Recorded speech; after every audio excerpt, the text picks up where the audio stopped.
One lawmaker from our area is calling for an extension to the rapidly approaching deadline to apply for continued benefits under the revamped Medicaid home care program. Right now, that transition date or deadline is April 1st. Isabel Garcia has been following these changes and brings us up to date. Isabel. Yes, Teresa. Assemblymember Josh Jensen is now calling for an extension for that April 1st deadline, stating it's simply the responsible thing to do. Now, the big changes stemming from last year's state budget is a now single statewide facilitator of payroll for those enrolled in what's called the Consumer Directed Personal Assistance Program, or CDPAP. It allows people who are elderly or disabled to choose who their care providers are, oftentimes including family, something the Rochester Center for Disability Rights tells me empowers folks to live and thrive in their own communities. Now, the big changeover of CDPAP is taking what was formerly upwards of 700 what's called fiscal intermediaries, or FIs, down to a single statewide selected one awarded by the governor last year, Georgia-based Public Partnerships LLC, or PPL.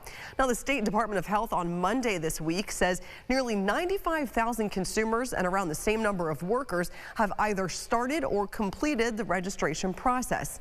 That's up approximately 20,000 new registrants from the last DOH update on February 24th, where an estimated 280,000 New Yorkers are actually in the current structure of this program. DOH is crediting the new registrants to ongoing efforts in getting the word out about the need to make the switch to PPL, including running PSAs, a dedicated website, as well as a call center. Meantime, Republican Assemblymember Josh Jensen, who represents the 134th district on the west side, tells me he's speaking with lawmakers across the aisle about how to achieve an extension, adding it is possible for the legislature to make such a change.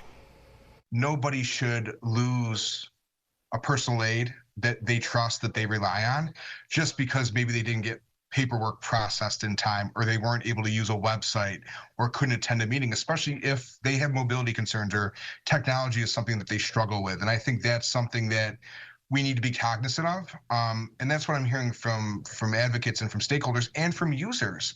When we hit the deadline on April 1st, all the existing fiscal intermediaries by law cannot process payroll or do billing, which means disabled people will be left without services. And, you know, we really, this is just it's a disaster in the making. A lot of it is that we have to have the ecosystem and the continuum of care to be robust, but you can only do that if people have faith in the process, trust in the process, and confidence in the process. And I think right now that's really lacking.